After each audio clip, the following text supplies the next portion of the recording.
హిందువుల్ని అవమానిస్తున్నారు, సనాతన ధర్మం పట్ల ఏంటి వివాదాస్పద వ్యాఖ్యలు చేస్తున్నారు. పాపనాశనంలో స్నానం చేస్తే పాపాలు పోవా? ప్రేయర్ చేస్తే పాపాలు పోతాయా? హిందూ శాస్త్రాల ప్రకారం, భగవద్గీత ప్రకారం, వేద ఉపనిషత్తుల ప్రకారం సర్వ పాపో పరిహారో రక్త ప్రోక్షణం అవశ్యం. తద్రక్తం పరమాత్మైన పుణ్యదాన బలియాగం. క్రైస్తవులు వెళ్ళి బాప్తిసం తీసుకున్నందు మాత్రాన్ని, ముస్లింలు మక్కా వెళ్ళినందు మాత్రాన్ని, ఈ దొంగలు గజ దొంగలు విఐపి ఎంట్రన్స్ తో మందిరానికి వెళ్ళినంత మాత్రాన్ని పాపాలు క్షమించబడవు అని హిందూ శాస్త్రాలు చెప్తున్నాయి. పాపాలు క్షమించబడాలంటే సర్వపాప పరిహారో రక్త ప్రోక్షణం అవశ్యం. The blood of the shed is needed. For what? Tad raktam paramatmena punyadhana balyagam. That blood has to be from heaven, come as a human, die for the mankind, which Jesus did for all. Jesus was not a Hindu, Muslim, Christian.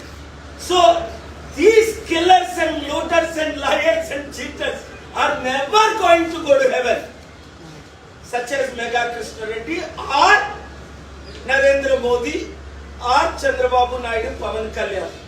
If the path to heaven can be bought with money, then where about all the poor people will go who have no money?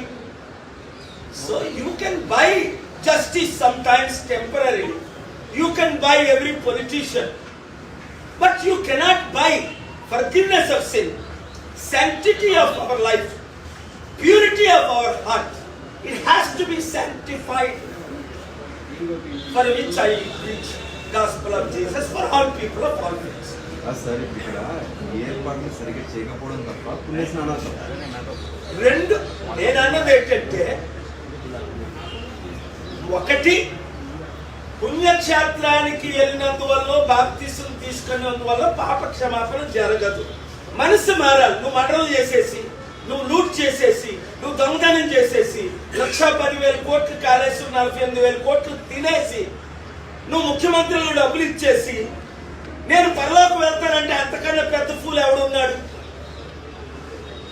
దేశాన్నే ద్రోహం చేసేసి 2,000 మందిని గుజరాత్ లో తగలెట్టేసి నేను America కాదు కదా, visa cancel అయితే మళ్ళీ visa కేఎఫ్ఆర్ ఇప్పించడానికి నేను స్వర్గానికి ఎవరికి ఎంట్రన్స్ ఇప్పించలేదు.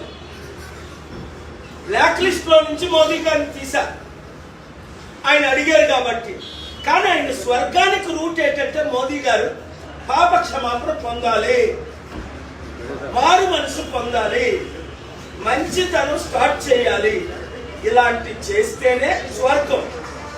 ముఖ్యంగా ఈ ధనవంతులు, ద్రోహులు, గజ దొంగలకి దేవుని తీర్పు తప్పించుకోలేరు. కోర్టులు మేనేజ్ చేయొచ్చు, ఆఫీసర్లు మేనేజ్ చేయొచ్చు, కొంతమంది జడ్జిలు మేనేజ్ చేయొచ్చు, కానీ దేవుణ్ణి మేనేజ్ చేయలేరు. కనుక ఈ కుంభమేళలో చనిపోవడం చాలా విచారం ఏంటంటే, ఎంతో మంది భక్తులు నమ్మకంతో వెళితే కనీసం వాళ్ళకి తిరుపతిలో ప్రొటెక్షన్ లేదు. మొన్న 6 మంది చనిపోయారు, ఇక్కడ ఎన్ని 100 మంది చనిపోయారో తెలియట్లేదు. ఇది ప్రివెంట్ చేయాలి కదా.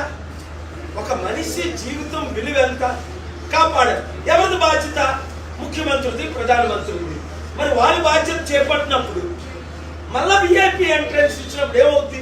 నేను వచ్చాను అని, నాకంటే ప్రపంచంలో వివిఐపి ఎవరు? నేను ఆర్డినరీగా